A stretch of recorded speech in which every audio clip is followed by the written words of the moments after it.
welcome to the DV Connector Network. This event is our virtual event.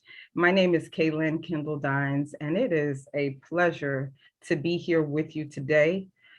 Greetings from New Jersey, snowy New Jersey. And so I will say good morning, good afternoon, good evening, because we do know that people who are in the room are coming from not just different places in this country, but outside of the country and on a different continent as well.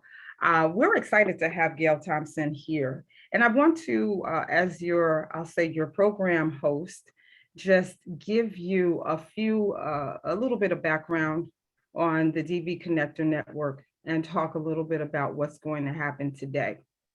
So DV, we're here partly because of one man, and his name is Don Viapre. Many of you have a connection with Don, just as I do.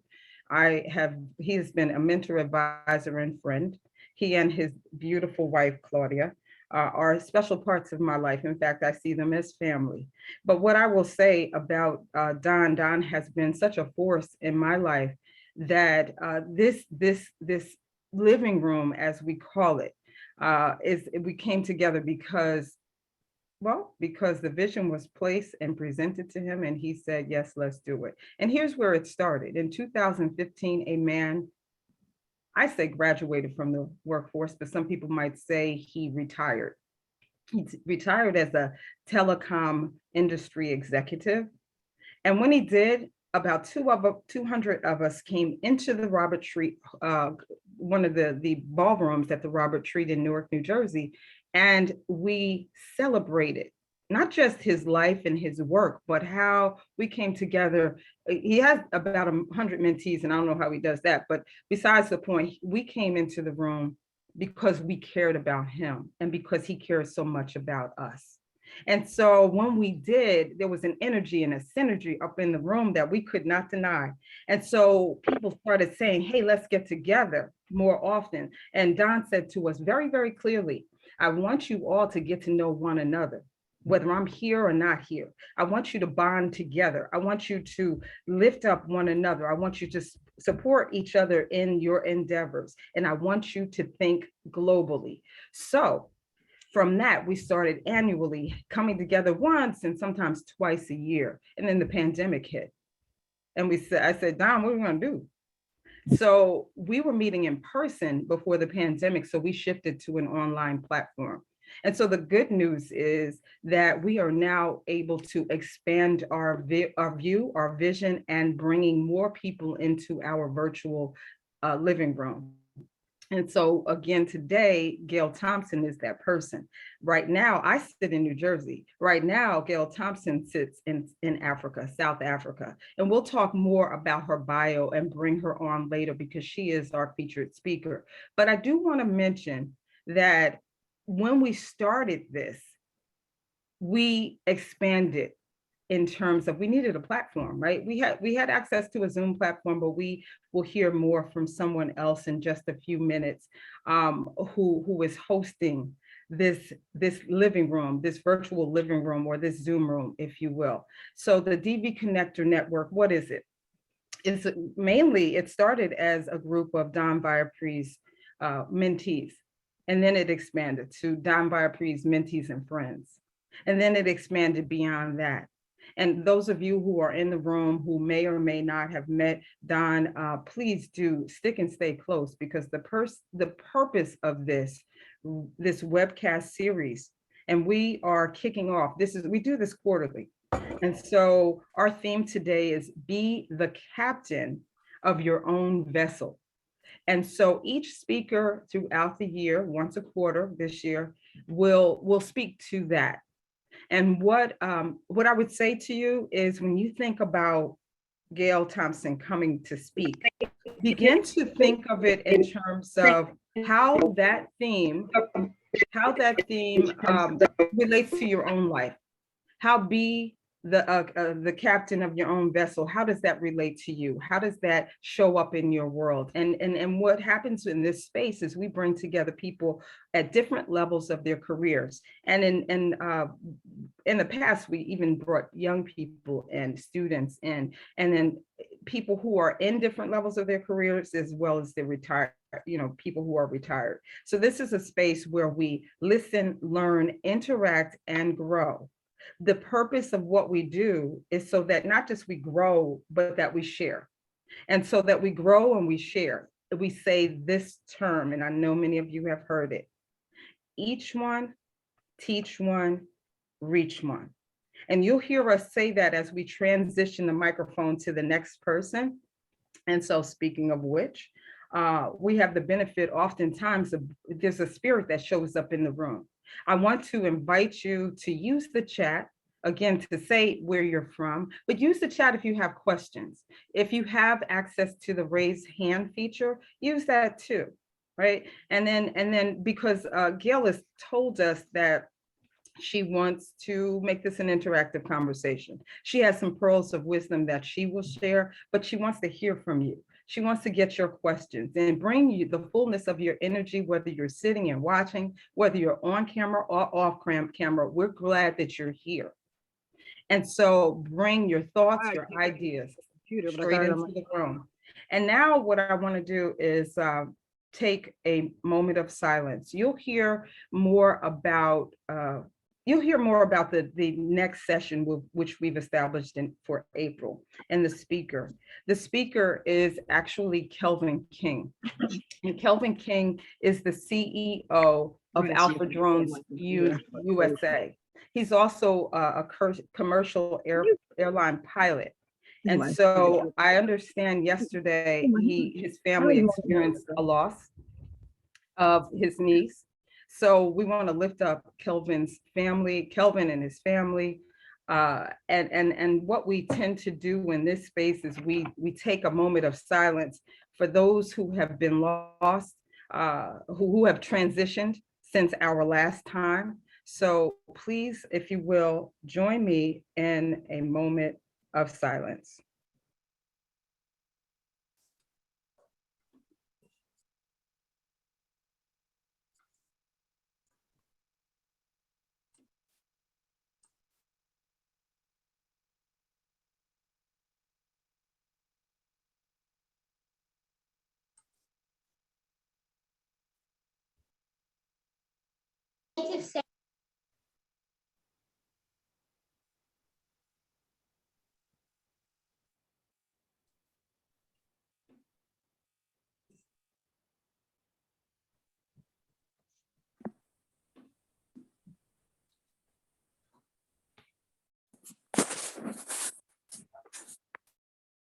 So thank you. And again, in that moment of silence, we reflect on those people who have transitioned on since the last time we came together. We reflect on those who are our ancestors, who I'm believing have come into this living room, and who will lead and guide us, who will lift us up, who will express and share their spirits with us so that we can hear clearly from Gail Thompson. Now's the time that I want to turn the microphone over to the person who thought it not robbery to share his Zoom room with us, who is, I would say someone who is has a wealth of knowledge.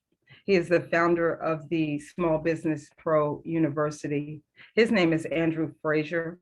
Andrew is also a mentee of Don Viabri. And so I would like to turn the microphone over to Andrew, who has some announcements. But before I do, I want to say thank you, Andrew. Thank you for all that you do to help us get the word out. Thank you for what you do in terms of making sure that we have this space to get together, this Zoom room, also known as the living room. So I'll go on mute for a bit, and I'll say each one, reach one, each one, teach one, reach one. Great. Good morning, everyone, or good afternoon or evening, wherever you are. Excited to be here once again. Thank you, Kaylin. Thank you, Gail, for taking time out of your business schedule. And of course, thank you, Don, for just allowing us to really make a legacy of what you've done for so many people. Just wanted to let you know that this event, and we're going to have other events and activities that can benefit you going forward, and you appreciate the opportunity to be part of this. And thank you, Don. Thank you, Gail, and look forward to hearing more and enjoying the session. Thank you, Andrew. Thank you so much. I think what we'll do now is we're moving closer to that moment that you've been waiting for, which is the moment where we bring our speaker up. But we can't bring up Gail Thompson before we introduce her properly. I will say this is the third living room that I've had the pleasure of being in with her. She, in a very short period of time, has just shown herself to be a dynamic force, low-key dynamic force. She plays, I feel like, when you hear her, she's a powerhouse.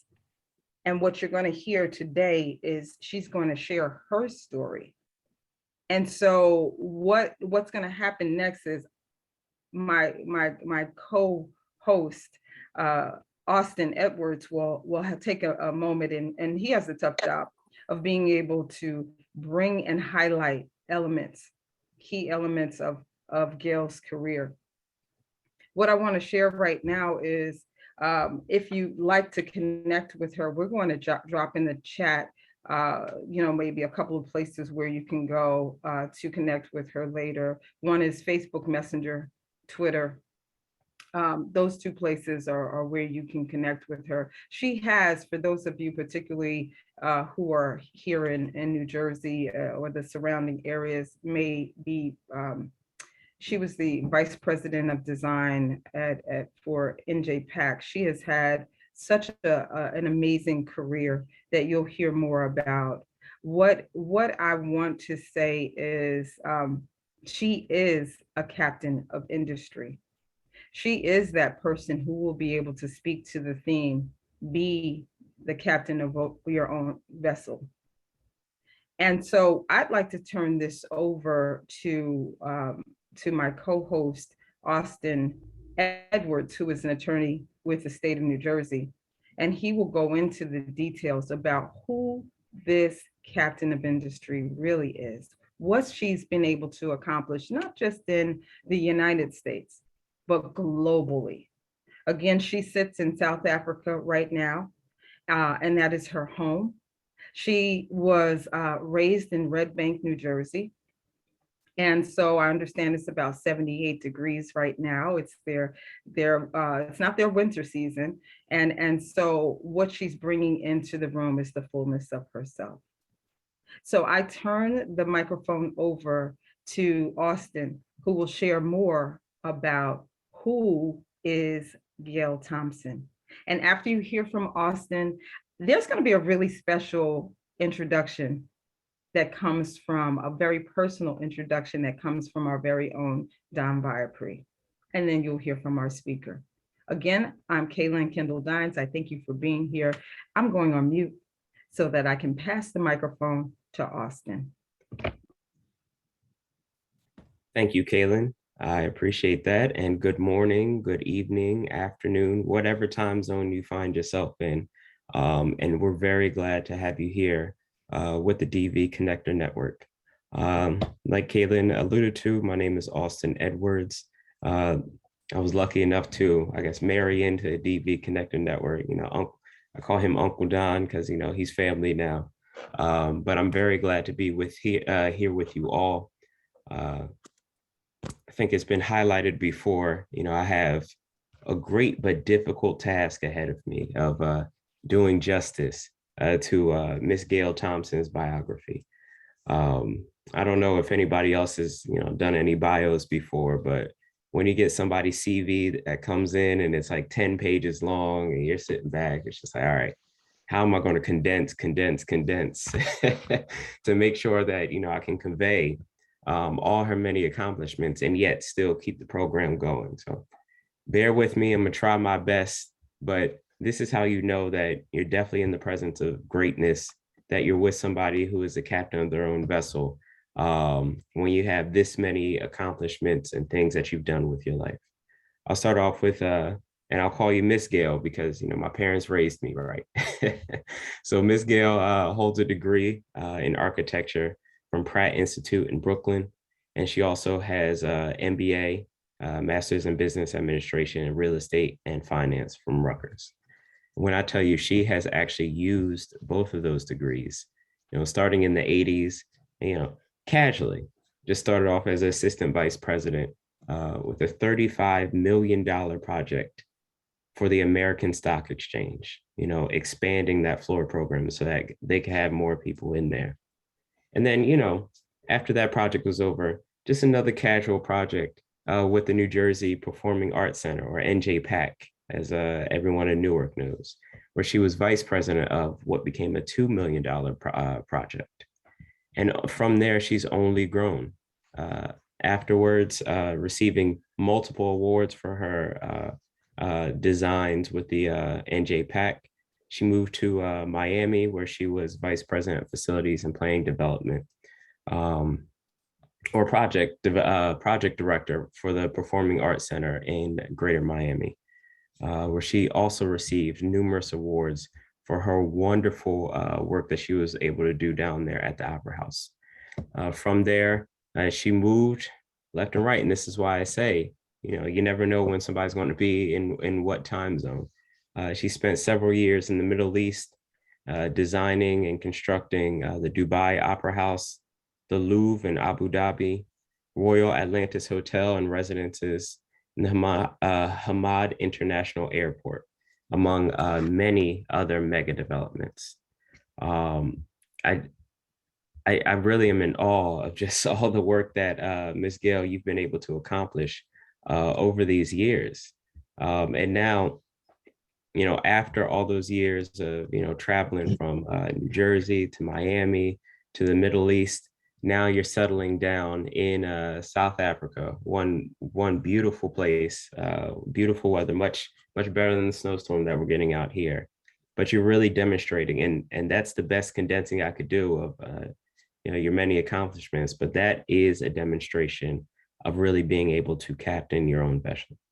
So I hope, in what little justice I could do to your biography, because we would be here, frankly, for the entire session if I went through everything.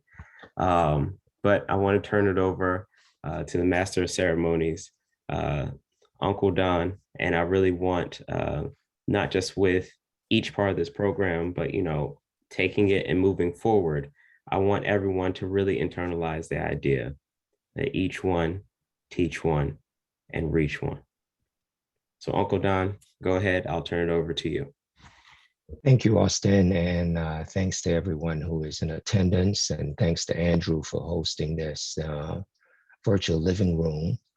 Much more can be said about my friend Gail, but we don't have the time to provide all the stellar global accomplishments in her field of magnificent designs and architecture. So I also want to allude to everyone that that's just one side of Gail. The other, another side of her many sides is her humble and passionate charitable work that she still continues. When I knew her in New Jersey, I recall that she was training young people, especially young girls, to fly, because at that time, Gail had a small plane. I will say that I met her when I was part of the Exploratory Planning Commission for the development of NJPAC. That commission was formed by Governor Kane in 1986. And I had the privilege of working on that commission to make sure that she was selected to manage and oversee, I think, Gail, it was a $150 million project for the design, construction, and the interior decoration of New Jersey Performing Arts Center. And Gail, you certainly did do that, and we are so proud of you. We are even more grateful to you for all that you have done, all that you are. And we strongly feel that everyone entering New Jersey Performing Arts Center should know your name, should see your face, and should read about your work there at that institution of culture and arts. And they should also know about the other members of that original team.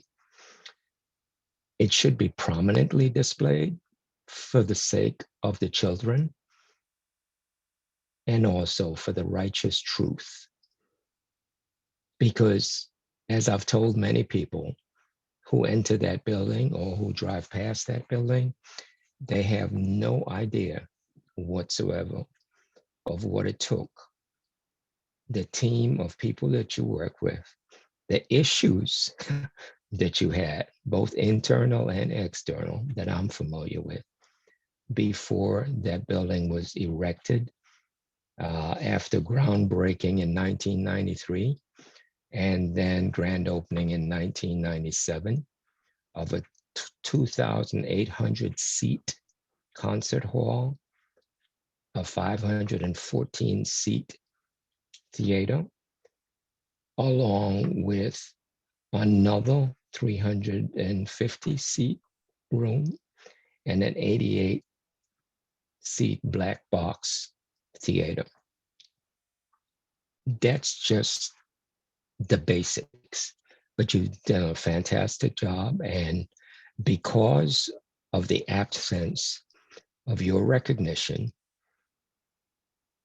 at this time, because you are in our presence, we would like to really provide you with some of the flowers that you rightfully deserve. And so one of my mentee friends and artist, James Gibbs the third, is going to briefly pay tribute to you on our behalf. Wow. Thank you so much, Don. Gail, I've heard so much about you. And when I heard about you, I'm like, wow, holy crap, I didn't know. What a lot of people don't do is they don't, talk too much about too many great things that that we do in the city of Newark, especially, people that look like us, unfortunately. And so, Don, thank you so much for this opportunity. I also want to apologize. I'm in the hotel because I have a show here in Philadelphia this evening that did not get canceled. So I had to come down here and beat the snowstorm so I don't have to drive from Newark down here. So, Gail, I just want to say thank you for your geniusness, your creative touch, and things of that nature, and also bring an opportunity to a lot of young people like myself. Well, not quite as young anymore, but a lot of young people from back then when NJPAC first opened, and all of the musicians and everybody who has had the opportunity to play on that stage and just be a part of what you have birthed, downtown Newark. So what I want to do is I want to do a small musical dedication to you. I was talking with Don just yesterday. I'm trying to figure out what I want to do. I couldn't figure it out, but I think I came up with something. All right, and I hope you enjoy.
you so much, Gail.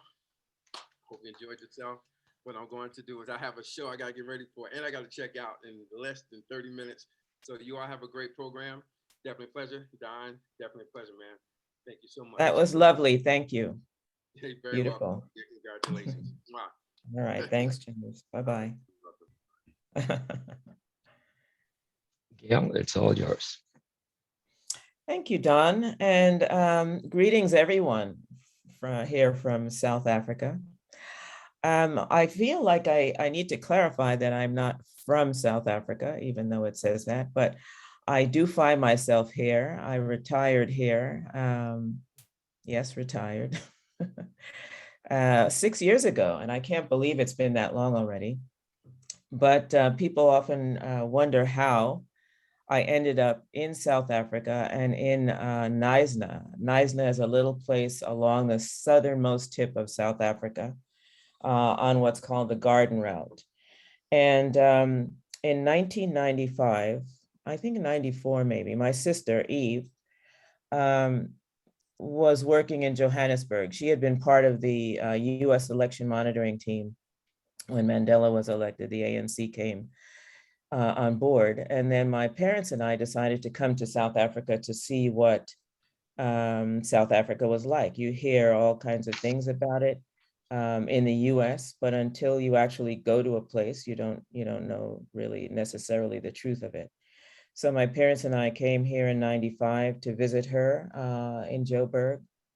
We flew down to Cape Town and we took a driving trip along the Garden Route to Port Elizabeth. It's about a 9-hour stretch between the two. And just about in the middle is this little town called Knysna. And we stopped here for 3 days. And both of us, my sister and I, said, gosh, we'd love to retire to this little town one day. That was in 95. And you say things, off the cuff. But here, so many years later, 25 plus 27 years later, I live here, my sister lives here, my mom lives here. We are all here in Knysna, and we are enjoying it. We are thriving here. It's a beautiful little town. And I was living in Dubai when I decided to revive my recollection about Knysna. I decided to retire. I'd been in the Middle East for about 10 years and I just sort of had enough of it. And I'll talk more about what I did there. But I decided that I would retire. And where could I afford to retire? Because the US can be expensive to live depending on where you live. And I had a home in Miami Beach at the time, still do, by the way. And I just decided to check out Knysna. So I would go on this site called Property 24 every day after work. And on the weekends, I'd lie in bed and I'd look at properties for weeks, I don't know, maybe months. And then one day I just saw one that spoke to me. I was like, that's my house. That's the one. And I called the realtor and I said, is this house still available? And she said, yes. When would you like to come and see it? And I said, I don't want to. Just send me a contract. I live in Dubai. I'll just buy it. And she thought that was nuts. She never heard anybody do that before. And, but she, to her credit, she didn't believe it, but she sent the contract. I signed it, sent money, and then she believed it. And we negotiated back and forth a bit. And once she accepted the offer, once the owner accepted the offer, I went into my company and I said, I'm going to resign and move to South Africa. And they thought that was crazy. But I gave them 3 months notice, which was the time it would take for me to pack up my stuff, ship it down, and for it to arrive here at this house I'd never seen. And I did that. And I moved here, didn't know anyone. But you'll hear as I start from the beginning, I started at the end. But when I go back to the beginning, you'll see that my life has been a study of that kind of spontaneous, I'm just going to do that thing. So I want to start with a story, this captain of your ship. I thought a lot about that, and I'll start with this flying story that sort of encapsulates the kind of person that I am. I had a boyfriend who always wanted to learn how to fly, and he was taking lessons at Caldwell Wright Airport up there in New Jersey, for those of you who are in New Jersey. And he was a 15-hour solo student. He was soloing. And he went off to the airport one day for a solo flight. And about, I don't know, 2 hours after he left, he called me and he said, "Get to the airport right away. I've just had a midair collision." I was like, what? You know, how does someone who's just had a midair collision call you on the phone and tell you about it? And, you know, I wasn't like, do they have phones up there? I didn't know they had phones up there. Anyway, I went to the airport. By the time I got there, he'd been taken to the hospital, and he just had a small cut on his head. That's it. But the people in the other plane, what happened was that the tower directed a plane across his path. And when they realized it, they said to that Piper aircraft, which is a low wing aircraft, "Do you see the Cessna?" And they looked up, and he looked up, and he saw the plane coming right at him. He banked, and the Piper crashed onto the bottom of him and lost a wing. Its wing got sheared off. Those people, unfortunately, a student and a instructor, were killed that day. But my friend had a divine intervention incident. The fire extinguisher that was in the plane dislodged, rolled under the rudder pedals, stabilized the plane, and the plane spiraled down and landed reasonably safely onto the field. Anyway, he went on that day back up, like getting back on a bike. He got his license. And guess who was his first passenger? I was his first passenger when he got his license, in a plane that could fit in my living room. I mean, it was the smallest plane. It was a little Cessna 150. 2 people can fit in it, and that's it. And I'd never seen a plane that small, or never been in a plane where only 2 people could get in it. But I trusted him, and so I went with him. And I didn't know really anything about it, but whenever I flew with him, he would be sweaty palmed and hands shaking like this. And I thought, what the, this can't be good. And I would ask him about it, and he said that whenever he flew, he heard the sound of the collision, and it just was with him all the time. So one day we were flying into Linden Airport, which is just south of Newark International. And he made several attempts to land. He came in too high one time and had to do a balked landing, which means going back up again and coming around. Second time, he was too fast, had to go up again and come around again. And each time I could see him getting visibly more and more nervous. And whenever I asked him anything about the plane, he would never talk. He would never tell me what was going on. I'd ask him specific questions. He wouldn't answer. I don't know if he didn't think that I would understand, but he just never spoke in the plane. So anyway, I decided that if we weren't going to die, I needed to get him calm. He needed to calm down. So I said, why don't you fly out of the traffic pattern and come back around and then try? And he said, no, I'm going to do it this time. And on the 3rd or 4th attempt, I don't know which, he did land it successfully. But I decided at that moment that I was not going to get back in that plane unless I took some lessons, learned to talk on the radios and call for help, or learn how to land the plane myself. I thought it was completely irresponsible for me to go up with him and not know anything at all. So I suggested to him that I might do that. He thought it was a great idea.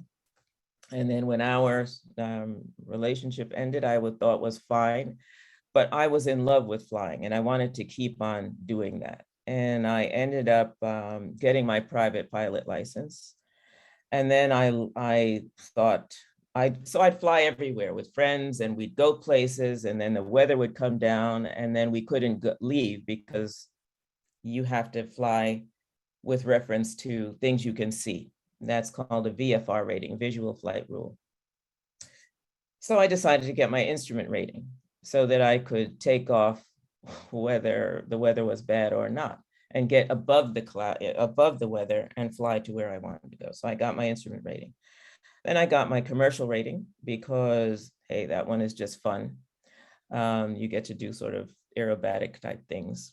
And after that, I was in a little bit of a competition with other friends of mine who were getting multi-engine ratings. So I got my multi-engine rating. And then I bought a twin, which is the one you see in that picture in the advertisement for this. And then I got my flight instructor rating because I would love to fly with people, and I would just jump in a plane with anybody, and not everybody is a good pilot. So that was kind of a scary experience sometimes. And I decided I wanted to feel as comfortable in the right seat, that's where instructors sit, as I did in the left seat, where the captain or the pilot in command sits. So I got my instructor rating. And then I realized that I didn't know any Black pilots. I didn't know any. And I had the good fortune to meet someone who was, and introduced me to an organization called NAI, Negro Airmen International. And through them, I decided to, as Don was saying, teaching kids to fly, to have a summer program that would allow kids to be exposed to all aspects of aviation. Black kids, Hispanic kids, kids that look like me. And I got instructors who looked like me and them to participate. So when the kids got to sit in the airplane and actually got to sit in the left seat and got to fly themselves, actually, pretend to fly, or not pretend, but put their hands on the controls, they were sitting next to a pilot that looked like them. And I did that for a few years. And some of those kids today are airline pilots, I'm happy to say. So exposure is the key to knowing what's possible in your life, being exposed to things, seeing examples of things. Everybody knows that, white people do this, that, and, do everything. But I can't tell you how many parents said, I didn't know girls do that, or I didn't know that we did that. So I felt very pleased to do that. And one of the things I did while at NJPAC, I was chair of the board of Newark Emergency Services for Families, which runs homeless shelters for families in need, homeless families. And I decided to take all their kids to the airport and give them all a flight lesson. And I remember I was in my twin with a little kid in the right seat. And we were just about to take the runway, and he grabs the controls and says, just tell me what to do. And I said, don't touch anything. That's what to do. But, I took pictures. We took pictures of each of those kids with their hands on the control so that they could put them up in their room at the homeless shelter and aspire to something more than they could see for their lives at that time. Anyway, I tell you that story to tell you that I like to be in control of things. I like to control what's in front of me. I like to feel that I have my hands on the controls of my life, And there've been two events that have happened to remind me that my control, no matter how much I orchestrate it, is limited. It's still limited. And those two things were a fire in 2017 here in Neisner. Neisner is a beautiful, sort of pristine town, but that fire that happened, it was a wildfire that took off from a lightning strike. And we had incredible winds that day. and over 1,000 homes were burnt, and most of our landscape. And many of my friends were homeless, and I almost suffered. My garden burned and this side of the house burned, but the house was fine. And it reminded me, that was one thing. The other thing is COVID-19 came and blew out of the water our notion of what we control and don't control. So I have to think about, what does it really mean to be the captain of your ship? How much control do we really have? And I think the answer to that is, we have to control as much as we can, and we have to prepare for when our ship gets rocked. When something comes to push our ship off course, our plane off course, our boat off course. How are we prepared for those times? So I have to talk about my parents now and how they kind of set my intentions on how I would control my ship. I remember that they instilled in my sisters and me the belief that we could do anything and that we could be anything. There was nothing that was not in our grasp. That's why it was so strange that, I think that's why I did the thing with the flight school, because I wanted others to believe that this was in their capacity as well. They also taught us that no one is better than you. No one is better than you, and you aren't better than anyone, but you're as good as anybody. And then my mother had a saying that she said all the time whenever we said, "Mom, can I have this or that?" She would say, "Eat less, drink less, and buy your own."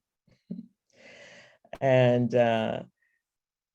she wanted to instill that if you want something, you figure out how to get it for yourself. They instilled a work ethic, work hard, value education. And in this vein of you can do anything and be anything and do it in your time, my dad was an electronics engineer and decided when he had 3 kids and a wife to support that he was going to go back to law school and become a lawyer, which he then did, and he retired at 80 from his law practice.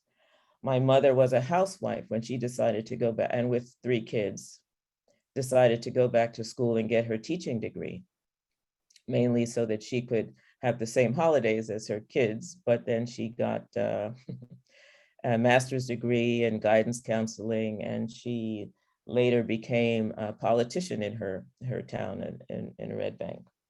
So our parents were really incredible examples of, do what you want, get what you want, in your time.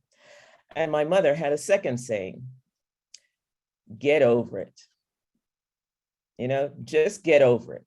When we would go whining about this and this happened and that happened, she'd be, get over it. And I think that gave us a kind of a belief that, it gave you a feeling of being positive, of not dwelling on the negative things that happened to you.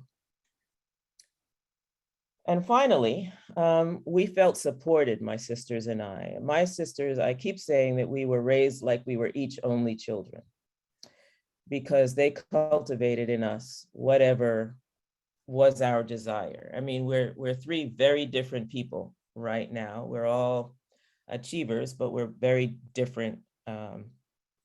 We've done it in very different ways.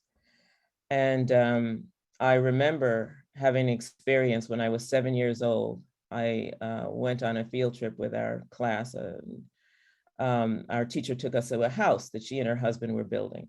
And she was telling us about the process of working with something called an architect. And that you sit down with them and you decide where things go. And she said she loved cooking and she loved gardening. So she wanted a big picture window in her kitchen to look out on her garden. And I thought, and there was, so there was this big picture window in this room, and there was no glass because the house was very much under construction.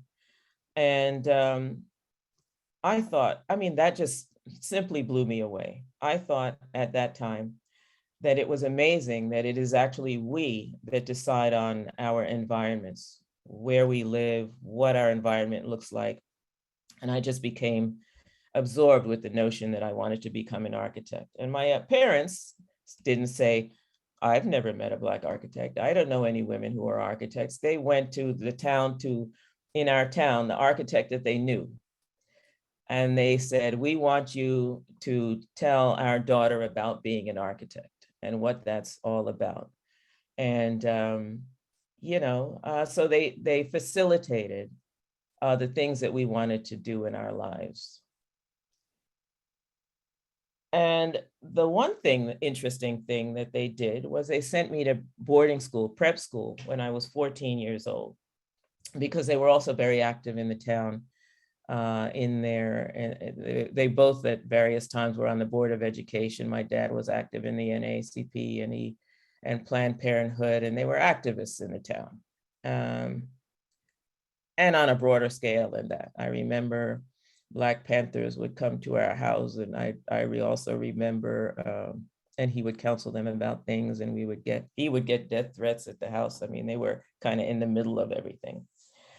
But so they didn't feel that strongly that the school system, even though they were on the board and they were active in it, were good enough at the time for their daughter.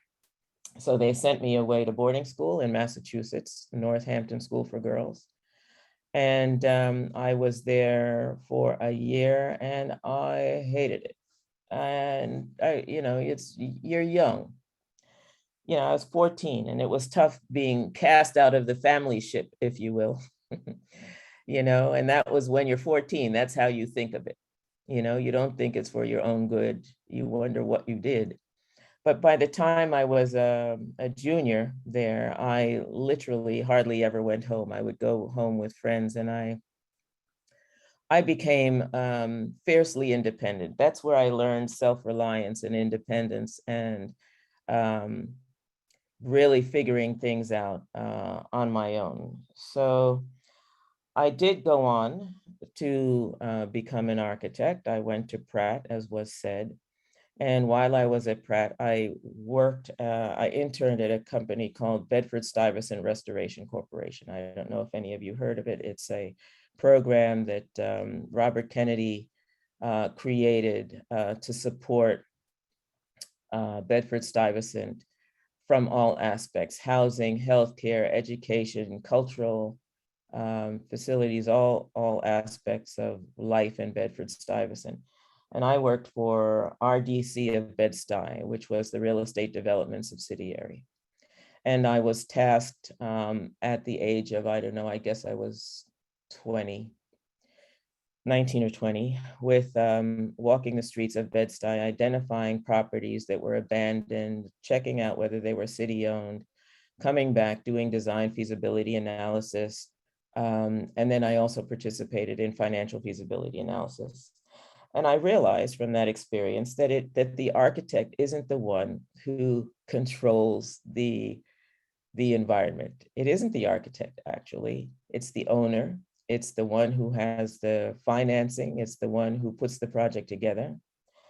And from that point on, that's what I wanted to do. I wanted to be the top of the project tree. And I went to a career counselor who told me about facilities management. And I, long story short, ended up at the American Stock Exchange. I went there as a project manager, and I was doing small projects around our two buildings that we owned. And there was a trading floor expansion project underway. And my boss, Jerry Carr, came to me 6 months into my time there. I was there just 6 months. And he said, it was early in the morning. And he said, I want to talk to you about something. He says, I'm going to resign. And I want to, before I tell them that I'm going to resign, I want to ask you if it's okay that I ask them to give you my position. He was assistant vice president of facilities, and I was a 6-month, 20-something project manager. And I heard myself saying, yes, it's okay. You could tell him that.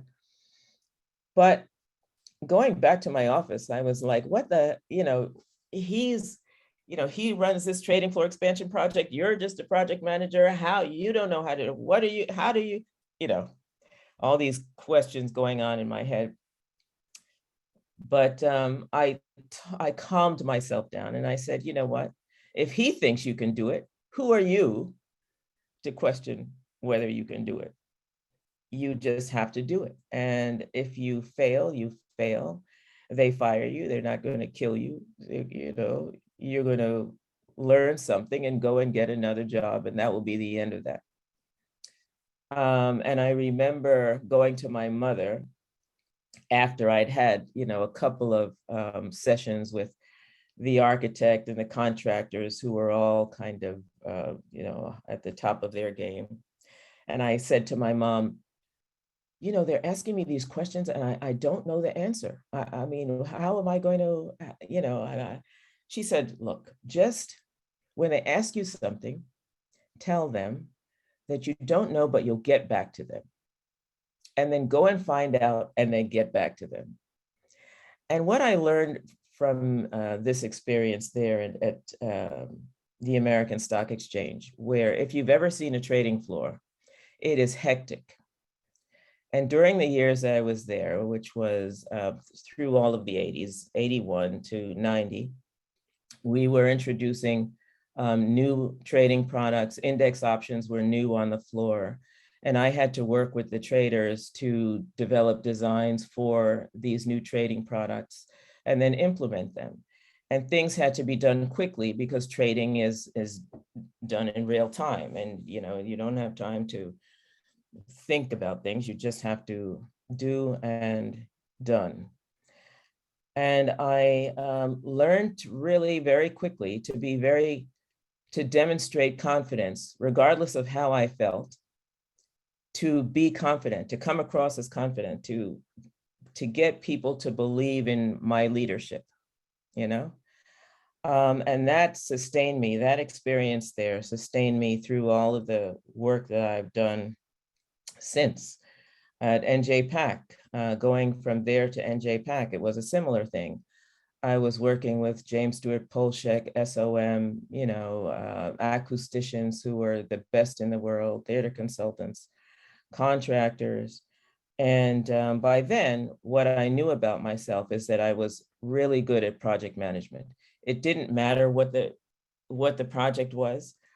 I knew how to get information from the people who were doing the project, cull the information, and then make decisions as the owner based on that. And I also perfected being bullying, if you will, being a bully, because when you're working with high-powered architects and contractors, and you're working on a project that is nearly $200 million, they can try to push you around because they want to do what they want to do. But you're in charge of the schedule, you are in charge of the budget, you are in charge of the quality control. And at the end of the day, everyone is looking to you, the board, the community, for the success on those three-legged stool. Is it on budget? Is it designed according to what we need? Is it going to last? Okay, durability, all of these things. And the architect just really wants it to look nice when the pictures get taken at the end, okay? And the acoustician wants the sound to be perfect regardless of what the architect wants. So a lot of projects used to have the acoustician and theater consultant work under the architect, but the problem with that is then the architect undercuts a lot of the decisions that don't jive with his vision. So instead, I had everybody reporting into me, the architect, the contractor, the acoustician, the theater consultant, so that I, as the owner, could be the arbiter of design decisions. And that worked beautifully.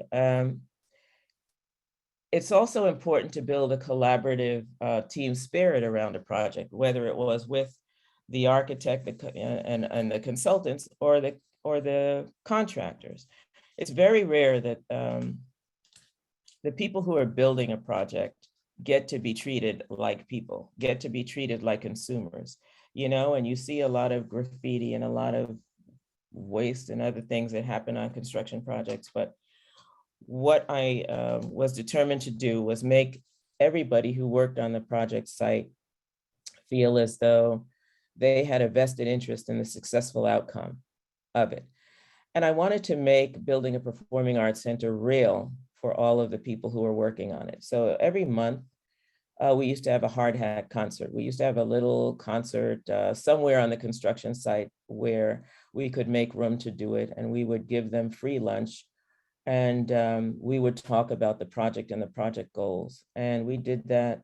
We would have people from the community performing, or Broadway. We brought the cast of Bring in the Noise, Bring in the Funk once, all levels of performances. And by the end,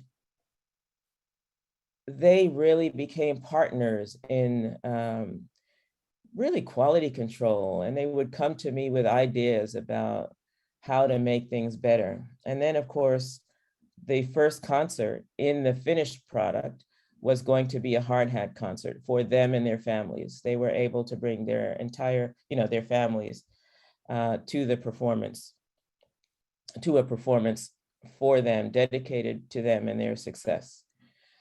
The beautiful thing about that is that then they wanted to finish on time, and they wanted it to look good, and they wanted it to be an exemplary product to show off to their families.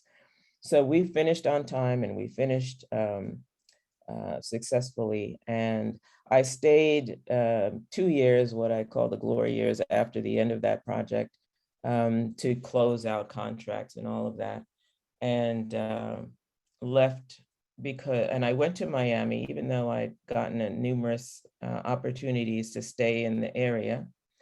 I feel like nobody should live their whole lives in one place. And I wanted specifically to do what I do somewhere else. And so I decided to go to Miami. Miami was like the polar opposite of the NJPAC project. NJPAC was a celebration of the coming together of cultures. It didn't start out that way, but by the end, it was a cause célèbre for everybody involved, Black, white, all economic levels. It was brilliantly pulled off by the people involved, all the people involved. Miami was completely the opposite. Miami was a celebration of elitism. They wanted to build a project for the elite community there, and that's it. And they specifically fundraised, as part of our fundraising, for 13 projects in all of the commissioners' districts, so that the commissioners would approve the project, but they would also have a little pot of money to use in their neighborhoods for their cultural thing in their communities. So it was like a study in, my goodness, separation, deliberate separation. Anyway, I was there for 5 years. That project was 20 years in the making. It started well before NJPAC and was still not off the ground when they hired me to take the project into construction. And it took 5 years, but I did that. And then I left and started my own company. And I started it on the strength of several developer board members on both NJPAC and the Miami project, having work that they wanted, big projects that they wanted to have project managed. And so I was sought out to do that. And I had several clients in both New Jersey and Miami, and I was doing that work for 2 years successfully. It was wonderful. And then the market crashed in 2006. And one by one, these projects started stopping and canceling. And I, by then, I had quite a lot of real estate that I had purchased for myself because the kind of work that I do, project-based work, where you're moving from project to project, means that you're not developing a pension anywhere, and you're not developing, you're not, there's, you have to figure out how you're going to support yourself. If I was going to achieve my goal of retiring at 60, I needed a plan. I had read a book called Rich Dad, Poor Dad. You may know it. And that book changed my life, I must say. And my dad and mom, who believed that you work for your living, you buy a house with the money you have in the bank. They weren't people who thought about money in the way I have come to think about it, which is your money works for you. You don't work for your money.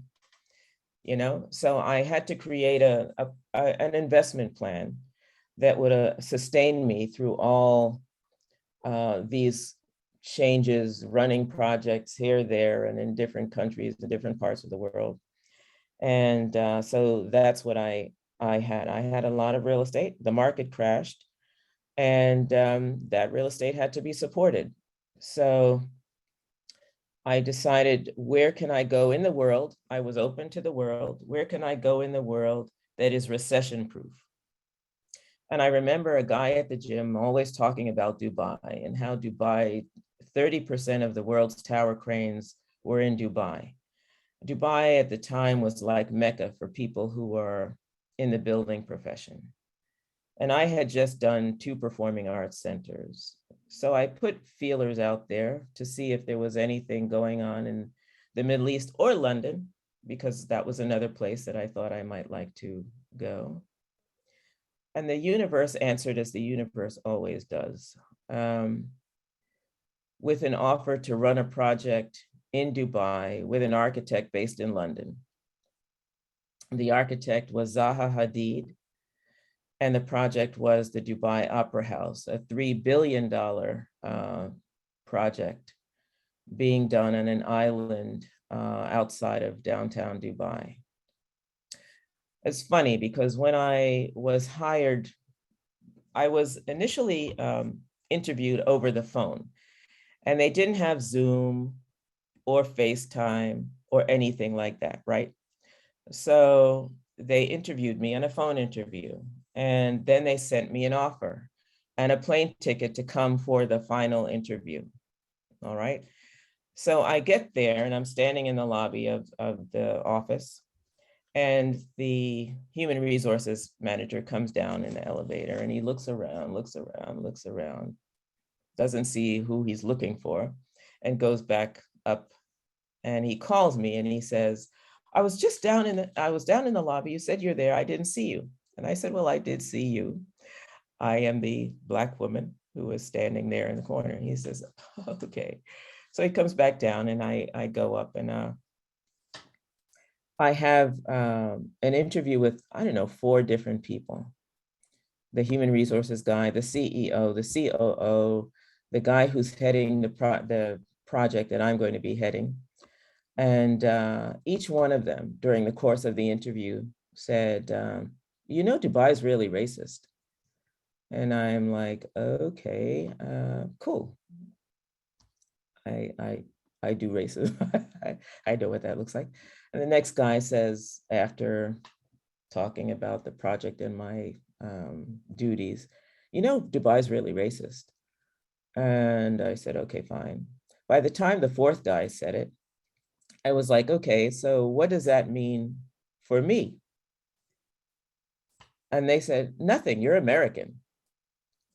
So I thought that was quite, unusual. But once I went there, I understood what they were talking about. What they were talking about is that you see, when you're doing a construction project, you see, it's mostly Indian, Asian, Africans who are on the project, and they live in these camps that aren't, it's sort of very well known now. Human rights commissions have explored it. They were talking about that kind of thing. And the company that hired me, by the way, was a British company. And I never found, and also being in Dubai, people always ask, what was it like being a woman there? It was fine. It was fine. I didn't have any issues. And I have to say that in my career, I haven't had any issues with being a woman or being Black. I suppose if I had any issues in the Middle East, it was when I worked for American companies. There were 2 American companies that I worked for, ACOM and Parsons. And I found that they sometimes tried to try on some things that I felt were because I was a woman or because I was Black. But because I don't own that, because I don't own those issues, they were never really issues for me. And the people who employed them, the clients, always had high regard for me because all they wanted was their projects to be well run, right? And I was doing that.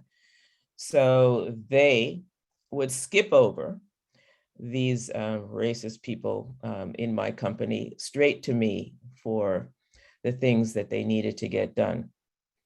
And I always delivered. As a matter of fact, when the first flight from Hamad International Airport, the new airport went, I was invited by the owner along with 2 other people from my company. And it didn't include my boss. My boss wasn't invited. And, so I suppose for me, and being the captain of your ship means not letting people tell you your worth, not let people dim your light. It is always standing up for yourself. It is always rising above the expectations that people have for you. I remember on the NJPAC project when I was negotiating a claim with a contractor, I was with my project manager from Turner Construction, and we were giving him an offer, and he said to me casually, "Did you go to college?" And I said, "No, is that a problem?" And Rick Stout, who was the project manager, he nearly died because he knew that wasn't true. And he was devastated that the guy would ask me that. And the guy said, "Oh, neither did I." But people have a way of trying to diminish you. And you can't, you just don't let them. You rise above it. What else do I want to tell you? I suppose, again, the things that have underpinned my life and career are, again, staying positive, understanding that failures are lessons. They're things that you learn from. They don't kill you, they make you stronger. That's a cliche, but it's true. Being flexible in the face of adversity. When the market crashed in 2006, I could have, I could have stayed where I was in the US and let my property go under, or, I could have suffered, but I was open to leaving the country and seeing how I could protect the future, stick to my plan. I had a plan, by the way. I had goals. For 20 years. I used to, on the last year of the year, or the first of the year, the 31st of December or the 1st of January, I would write in a book my goals for the year. And I would read the goals that I wrote the year before, and I would see how close I came to achieving them. And almost without exception, you write it down, you put it down. And I didn't look at it until the end of the year. And I was always amazed at how much I accomplished of what I had written down. It's as though putting it in the back of your mind and it just living there, and it becomes your truth. I did that for 20 years probably, and every 5 years I do a 5-year one. And I'd go back through 5 years and see how the 5-year progress was. And it helped me to stay focused.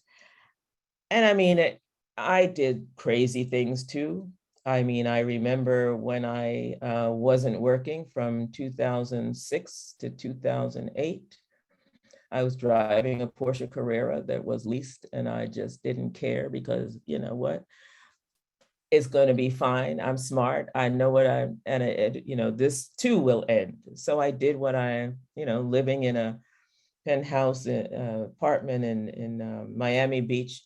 And I remember sometimes going to bed at night and feeling, I don't know, like my house of cards was going to cave in. But I knew that if I just stayed flexible, stayed focused, that things would get better. And but you also make moves that are deliberate, like having the real estate, investing in real estate. No, there were tenants in all of them, so there was income coming in. But I did go to Dubai to be sure that I was going to continue to have an income that could support that. And that flexibility really sustained me. I mean, I was living on sort of self-belief and credit cards for a long time. And, you get through it. I mean, I talked to my financial advisor who's in New Hampshire, and he lived that period with me, and he's amazed at how it was then and how it is now. But, I had a plan and I worked that plan. And I have to also say that in regard to my career, I was really fortunate to have people very early on in my career who gave me a chance to fail or succeed, who gave me a lot of responsibility and a lot of freedom to do the work that I was doing and didn't second guess. I mean, this guy at the Amex who said, I want to tell them that you should take my job. His confidence, Larry Goldman and NJ Pack, who when the design team would try to go around me to him, he would not let them. He would push him back and say, talk to her. She's running the project. It's important to have that. It's important to seek people out who are going to be in your corner. I've always thought that I didn't have mentors, and I haven't had mentors, people who I can sit down with and talk to things, except for my mother. But having this freedom, having these people who give you a hell of a lot of rope, that's very helpful as well. Whether they think that you're going to hang yourself with it, or whether, they actually believe that you're going to succeed, I don't know. I mean, I don't know. Were they earnest in doing that? I don't know, but I believed in myself and my ability, and I'm also quite a detailed person. So I try to make sure that everything is planned for. You know how they say, plan your work and work your plan, or something like that? I don't know. It's true. Don't leave things to chance. Try to make sure that you have thought beyond what other people would.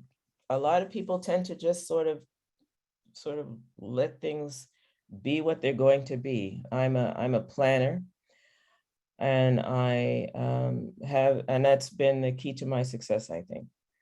Anyway, I've talked for, I don't know how long it's been, 20 minutes or so. I'm happy to have you interject now with questions about any part of what I've talked about. Wow, I'm at a loss for words just about such a powerful presentation. Everything from your personal story to your life lessons, your parental lessons that you shared, makes me want to know your mother, your parents. I'll start out with. By the way, she's a COVID survivor. She was diagnosed with COVID when she was 94. Wow. In hospital 10 days, and she is 95 today and perfectly fine. She's one of those rare people who and at that age is a miracle to all of us. And we are so grateful. And I'm grateful at this stage of my life to have her so close to me. She lives 10 minutes from me. Wow. I'm so glad to hear that she's doing well. And you know, in the chat, if you could see the chat, Gail, there's some love that's poured out in the chat throughout the course of this conversation that you've been having with us. We're going to open up the living room floor, but I just want to pause for a moment and say this space, we are so pleased to celebrate you. You were so deserving. I mean, what I'm hearing, such a pioneer in the spaces where you've been. And we're grateful that you brought your love, your care into the room. We're not getting into closing remarks just yet, but it's really important. I'll kick it off with one question. We'll be looking at the chat to see if you have questions. Again, you can raise your virtual hand for those of you who have access to the reactions button. Raise your virtual hand to come off mute and say a word or ask a question or share some thoughts or reactions or anything that's resonated with you with what we've heard from Gail Thompson. I'll start with this question and say, you've been in spaces as an architect, as a pilot, as an entrepreneur on the stock floor. You've been in these places where people don't necessarily look like you and me. And I think nowadays a lot through the lens of diversity, equity, and inclusion. And if you could speak to what you did to navigate those spaces. You shared a little bit about it, but what was key? Was the bullying that thing, that bully muscle that you had to grow? Was that the key thing that allowed you to step into those spaces to make sure you were heard? Share a little bit from that standpoint, if you would, please.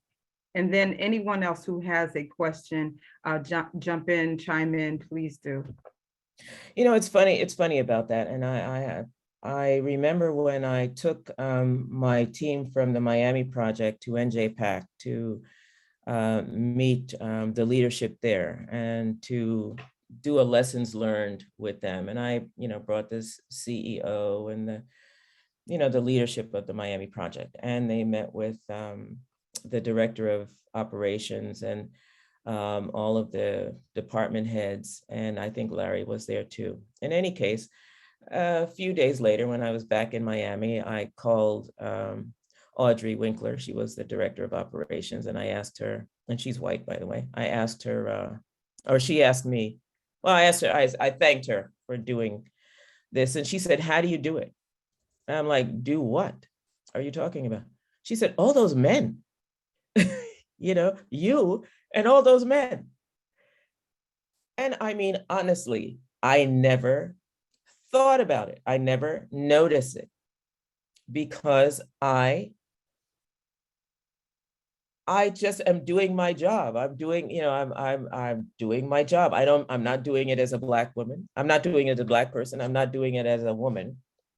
I'm doing it as a professional. Now, that doesn't mean that I haven't encountered people. I remember when I first met the architect for NJPAC and his project manager. And we were interviewing them, Larry and I, and we'd gone to Portland, Oregon. And as we were leaving, Larry said goodbye and he walked to the cab. And I reached to shake their hands and both of them turned their backs to me. And I mean, I simply could not wait to get started with the project with them. Because it's not intimidating to me. It doesn't throw me off my game. It is their problem, okay? And I have had many a conversation with young Black girls about this. I remember I had a couple of Black guys on the project. They were the smarter ones, by the way, on the team. But they were the least confident, okay? They didn't believe in themselves, and these guys who don't look like us, they believe in themselves, okay? Whether they deserve to or not, they have self-belief. And it's important for us as Black people to get in that headspace you know, to believe in ourselves, to believe have every right to be here, you know, more right in some cases because we're smarter and we deserve to be there. And we just have to ignore the noise and the, oh, but I'm Black. I remember when I was in grad school at Rutgers there in Newark, and people used to talk in class, big class of 50 people, let's say. But the Black people wouldn't talk unless a Black person spoke first. It was as though it was okay for, you know, the white people to talk, as you know. But unless another Black person spoke, they would not. And of course, that person was me usually, because I'm comfortable in those situations, whether it's prep school or growing up with the family that I had. My mother came from quite a affluent West Indian family. So I guess she instilled in us kind of this sort of right to be manner born, you know, good as anybody kind of feeling. So I really, and I think about it a lot, and I know it may sound strange or not real, but I literally never let it be my issue. I just rose above whatever negative thing came my way in that regard. And I didn't own it. I just kept doing what I was meant to do. And it earned me tremendous respect in the Middle East, with Emiratis, with Qataris, with, you know, the Brits. It's always Americans that are the toughest. But even with them, you still have to, you know, it's a legacy in the US. It's a weird kind of legacy. And I have to say that coming from parents whose parents were all from the Caribbean, I think gave us a different mindset, Don, about ourselves, you know? And I don't know, I can't say more than that. I just think that you just have to teach your children, all of you who have children and grandchildren, about their worth. And it's tough right now where America is, you know, where race is becoming a battlefield. You know, and quite frankly, it's why I can't live there. I can't live there. I just can't see myself. I can't feel comfortable in my skin there. And I know South Africa has its issues for sure. I mean, you know, racism is a thing. I sometimes think that Neisner is, you know, the memo that apartheid ended didn't quite get all the way to Neisner.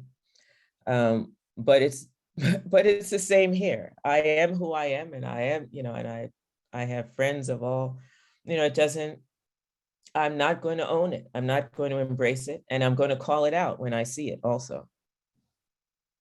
I'm not shy. Quiet, yes, as you pointed out. Low key, not shy though. So.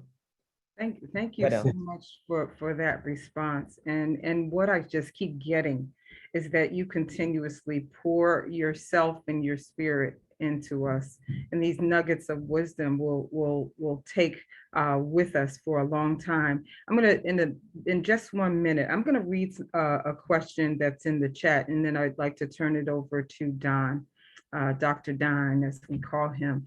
And the question, it comes from Doreen Bethea. And Doreen is saying, does self-belief, and you started talking about belief and your own belief, but does self-belief translate into or mean faith? That's part one. Does self-belief translate to mean faith? And then where and how does faith and spirituality fit or line up in your life and in your journey? Thank you for that great question, Doreen.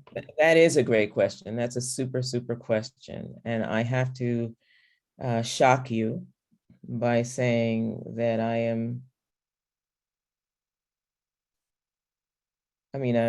have to say I don't believe in God. I'm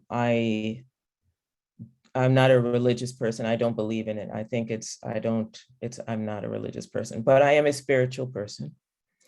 What I mean by that, and when I talk about the universe and the universe looking out for me, I believe with all my heart that the universe, it has a divine plan for all of us. And I believe the things that come into our head about, like moving to Neisner, buying just coming here without knowing anybody or anything, or moving to the Middle East, or I don't know, well, all the things that I've done in my life, I've done on the belief that the universe has your back. That if whatever you want, you've got to run at it. You've got to put yourself out there. Anytime you say, oh, I can't do that, or that's not for me, or I don't know how to do that, you are defying what the universe wants for you. If something comes to you, it's for you. If you have a notion in your head that you want to do something, do it. Because the universe will line things up. And I have to tell you that in my whole life experience, this has been 100% true 100% of the time. And some things sometimes seem like unfathomable, but if I decide this is, and I feel in some respects that I've given up that philosophy. I've come here tonight and I've retired and I've kind of stopped. And I'm waiting for that next big inspiration, and I love being retired. I love, playing tennis and playing golf and going on walks in the forest with my dogs. But I feel it's not over yet. I feel like, there's still the next big thing. So I'm also waiting for divine intervention, because I believe that things come into your life and you have to go after them. And they do, because that's what's meant for you. So yes, I am spiritual in that regard. And I have conversations with, I don't say God, because I believe that God was made by man in his image. Man made God in his image. I believe God is much, whatever it is much bigger than that. It's much bigger than that. And it is connecting us all. It connects us with everything, each other, plants, animals. We're part of it. Says, I read a book called, if you want to know where I'm feeling this from, I read a book called The Celestine Prophecy. And that book is another book that changed my life. And I interestingly read that book when I was here in Neisner in 95 with my parents. And it just seemed almost prophetic. And so it's that. And it talks about religion. And it talks about, you seem to know that book. Do you know that book? Yeah. So it talks about, if you will, the farce of religion and spirituality. And I believe in that way. I believe that we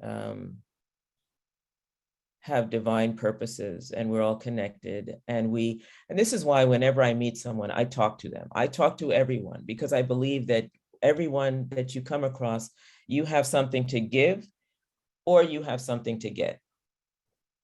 People don't come happenstance into your life.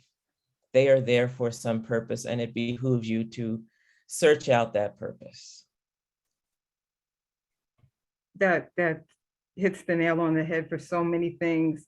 Again, this is the DV Connector Network. And although some people think the D and the V stand for Don Fibri, he is the reason that we come together in this space. He brought us together, but it's divine visions. And what you just mentioned is it's tied to purpose and divine connections and divine visions. And that's why we're here. In the chat, there's a lot of love for you, Gail Thompson, in the chat. Medina is saying, thank you for sharing your journey. so many jewels and gems, and I agree with that. I, because of you, will now go back. Don Viapre told me about the Celestine prophecy, and now I'm going to go back because of this conversation and read that book and read another book that you mentioned, which is I've read it years Rich ago. Dad, Poor Dad. Rich Dad, Rich Poor Dad. Dad. Yeah. Yeah. So I'll go back and I'll read those things. And at this time, I think it's a good time to turn it over. I don't at this point see any other questions in the chat, but Don, something tells me you might have some things that you want to say or share at this time. Oh, wait, Yeah. there is one thing in the chat. Don, did you want to go Oh, ahead? go ahead. Okay, so we have, let's see here, where did it go? I just saw it, give me 1 second. Ah, here it is. Lone said, thank you, Godfather, and all for organizing this talk. Ms. Thompson, are you settled in SA now, South Africa now? I think you've talked about that. What feels like home about it? And what would you speak, and would you speak a bit about navigating new cultures? Thank you. Oh, yes. One of the very interesting things that I felt during my time living in Dubai, you know, I was running projects where I could be running a meeting of 20 people and, you know, there would be literally 15 different cultures in that room at the time.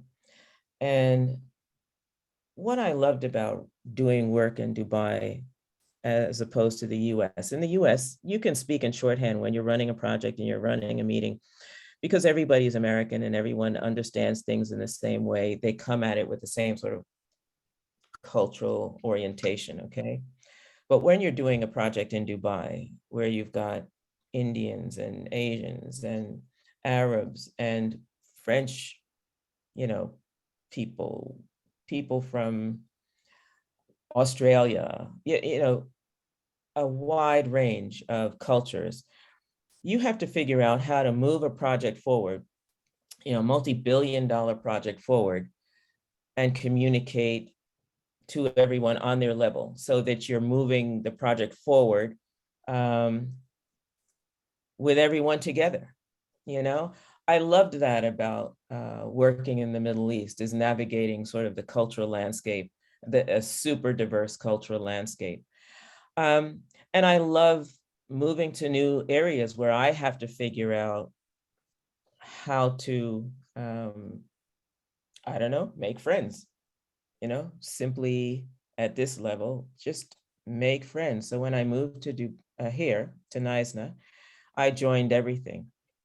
I joined the yacht club and this lecture series and this group. And I remember coming into, one of the people on this is my friend Sue Swain. Okay, Sue, this is about you. I went to a lecture that Sue was giving.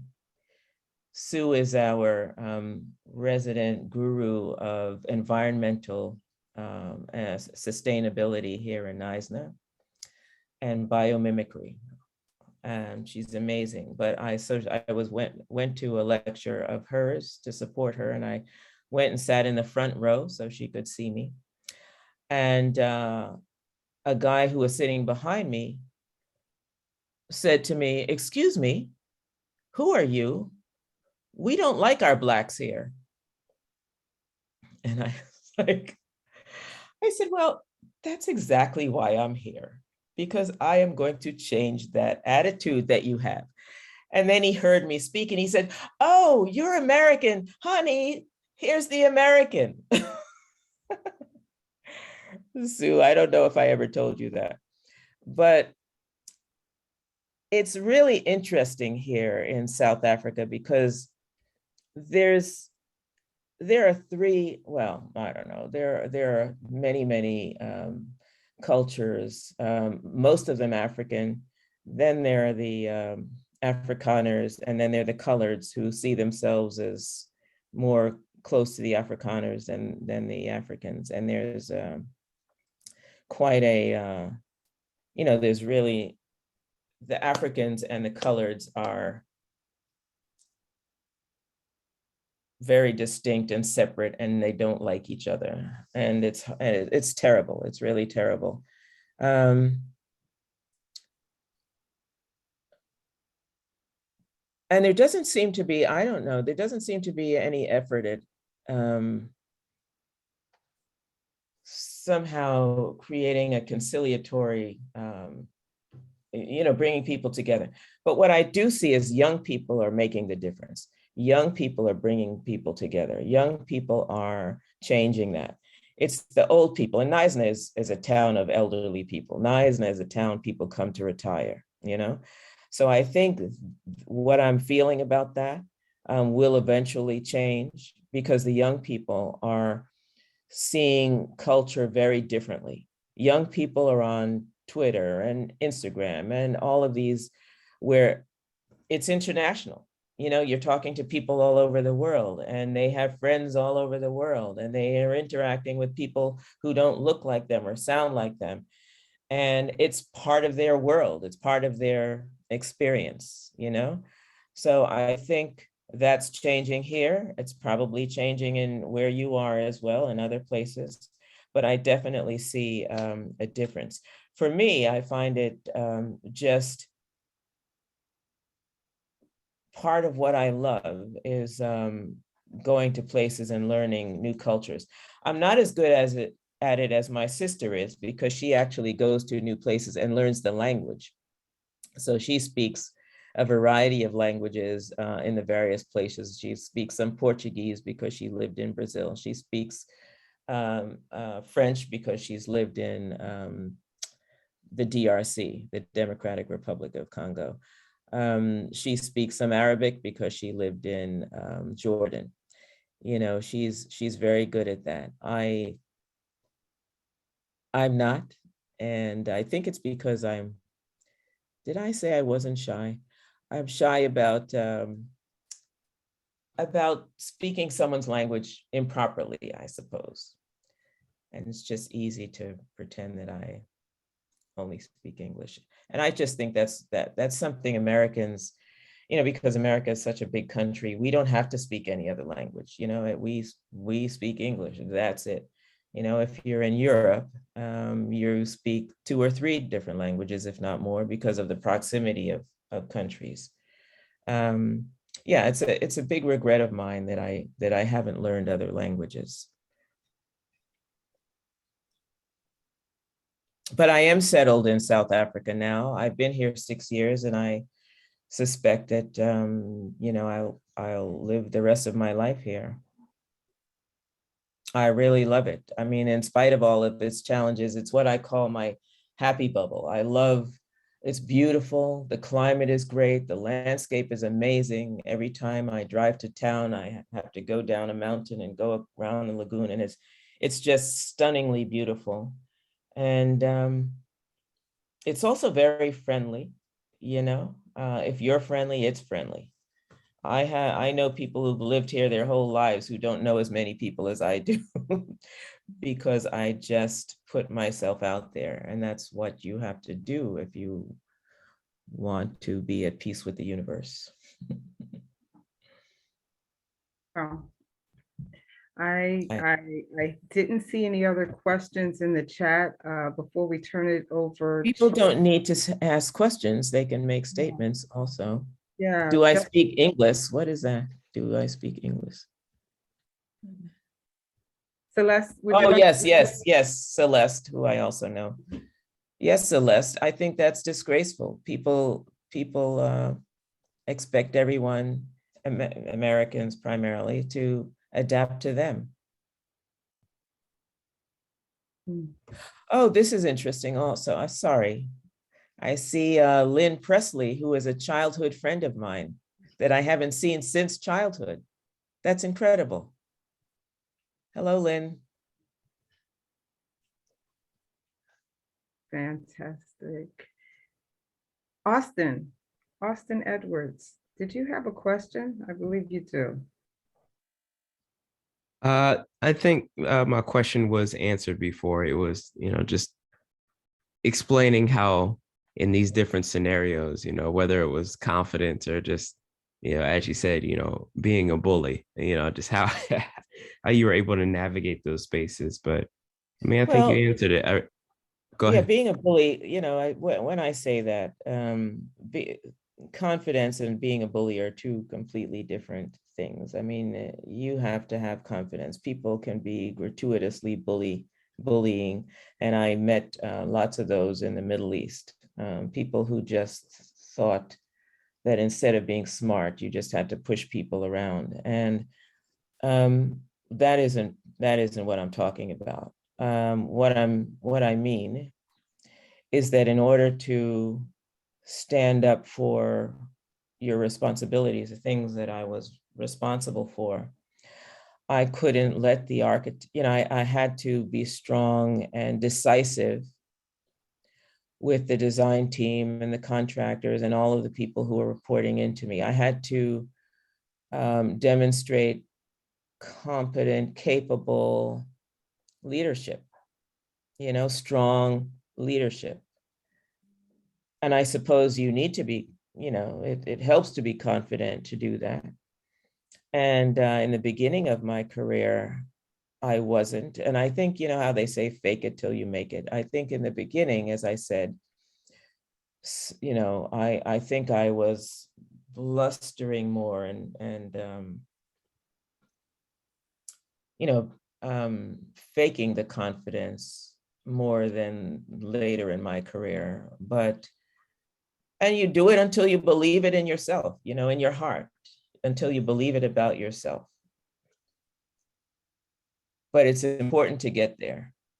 Whether you're running a, $3 billion project, or you're going to the, negotiating for a house you just bought. Kaylin, we have a question, the Browns. Wonderful. The microphone is yours. Okay. Hi, Gail, that was just amazing. It was amazing, and we were very proud, and I admire your spunk, but now we live in a city of Elizabeth, and you talked about the Linden Airport. With our youth group, the United Youth in New Jersey, we had taken some of our kids out to the Linden Airport because there was an aviation program for the kids at that time, but we didn't see anyone of color. And it was sad because the way they spoke to our kids, it was almost like they were talking down to them. Yeah. I wish we had known about your program, because we wanted to motivate them and we wanted them to discover, the whole experience of something totally new, especially with inner city kids. But they didn't have that opportunity. And I just want to tell you, I admire you so much, what you've done with the young people, because more people need to know of your great accomplishments, and especially right there in Newark. And we're in Elizabeth. I had no idea of your, with NJ Pack, your accomplishments and so forth. But so many people need to know that, because we're, still working with our kids as we do. We're still enlightening them to the accomplishments of people that look just like us. And today it's more important than ever before that they realize that, we haven't, our ancestors were visible. Our ancestors were very, very, they were very strong as far as making sure that, they carried on a lot of the, our ancestors were strong. But the thing that I'm saying, what I'm trying to say is that we need more role models. And because of that, we need people to know, our kids to know about, there's still so many role models out here that they don't have a clue about. And I commend you, and I thank God for you every day, because I'm very spiritual too. But, and I thank you, I thank you for all that you do. Continue your good work. I would just challenge you one thing, and I'm sorry to hear about that experience, but I am sure of it. I mean, I know that a lot of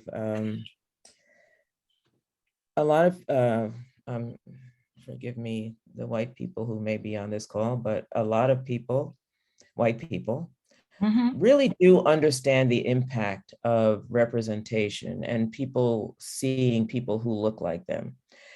And they they get it all the time. You know, everybody looks like them. They take their kids someplace, and the people Yeah, who they yeah. introduce them to look like them. Okay. Right. And when our kids come, do you think that they would think to seek out someone? There are Black pilots. I can give you a whole list of Black pilots there in New Jersey. You know, it's important that you challenge people in that situation to find people who look like those kids. Okay, don't let them get away with not doing that. That's right. Yeah. Yeah. Thank you for that. Thank you. Well And- said. And Don, I wanted to go ahead, Kate. Oh, I'm so sorry.